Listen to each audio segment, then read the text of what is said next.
Hi friends, P S സിയുടെ previous ക്വസ്റ്റ്യനാണ്. ഒരു ബഹുഭുജത്തിന് 5 വികർണങ്ങൾ ഉണ്ടെങ്കിൽ അതിന് എത്ര വശങ്ങളുണ്ട്?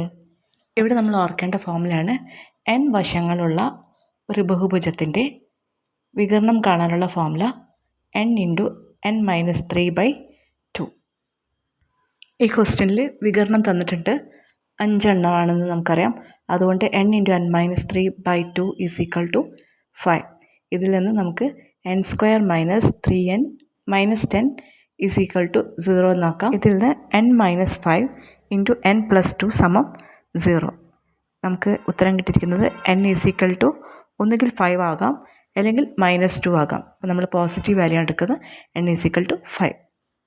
ഇതേപോലെ നമുക്ക് വശങ്ങൾ തന്നിട്ട് വികർണങ്ങൾ എത്ര ഉണ്ട് എന്ന് കണ്ടുപിടിക്കാനുള്ള ഫോമുലയും ഇത് തന്നെ യൂസ് ചെയ്താൽ മതി.